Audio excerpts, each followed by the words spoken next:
is not something that you're used to. We need this old part of you.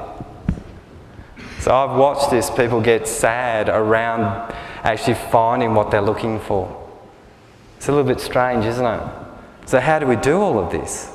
We have to actually find, if we're going to be happy, what do? We wait around the corner for something around the corner that's going to tap us on the shoulder and say, hang on a minute, you can't have this, it's too good to be true. Remember that statement? Okay, so that actually creates a dysfunction in us, and then we lose something. Interesting, isn't it? So I've watched this, and part of this is this non-conscious reality. 90% of the time we're running non-consciously. When was the last time you actually got in your car and you thought, okay, if I slowly press this accelerator, the car's going to start moving a little bit faster? We don't, because we're all non-conscious around our reality and what we do. Once we start getting a partner, what do? Clean our teeth. Maybe wash our hair. We do a whole lot of things. Well, maybe I do this every day, but maybe some people don't do this every day. Who wants one of these? Okay. So this is another really good book. It's based on science, and it explains what healers do. And it's the most, if you're a therapist or you want to understand energy, you need to read this book. You need to get it. Okay, I don't have enough for everyone. I can order them, but you need to get this book. It really explains how we can change ourselves and start having personal responsibility. Okay, I don't need to do that. Accept the thoughts, done there. Okay, who are these people in the room?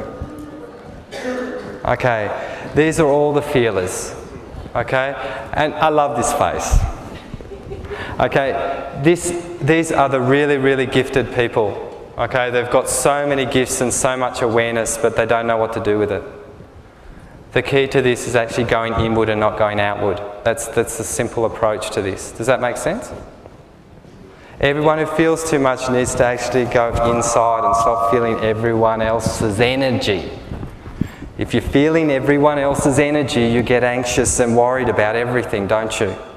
And this is what people do who are oversensitive. They're the most gifted, they're the most exciting people who work on my table because they can feel everything. They're amazing to watch because once they actually start finding peace, they find it really fast.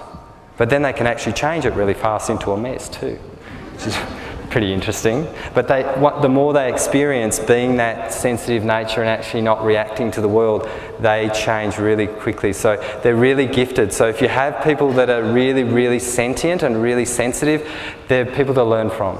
They're really important people to learn from. They're really hyper gifted is what I tell them. Okay? So I've explained this. What other people, we worry about what other people think, should it matter? Being overly humble is one of the biggest consciousnesses in Australia.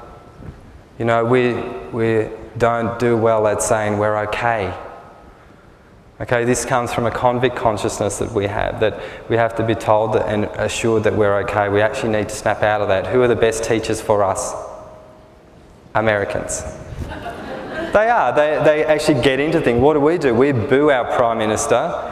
They cheer him because they're patriotic. Not necessarily because that person's doing a good job. They're patriotic and happy to be United States citizens. What do? We boo. Interesting, because we're ultimately booing ourselves. Does that make sense? So do we need to keep doing that? It's just an interesting one to think about. And proving to others, we have to prove that we're okay. This is another consciousness that sits, every country has a different consciousness and we're in this one, having to prove ourselves. There are so many gifted and talented human beings in Australia. And you know where they've had to go and get their value or their worth? Overseas. Not here. It's interesting. There's a person who fixed polio, stopped people getting a skinny leg. She had to go overseas and all the people in Australia got the skinny leg. Okay, it's really, really interesting. If that person was accepted here, that person would not have that skinny leg.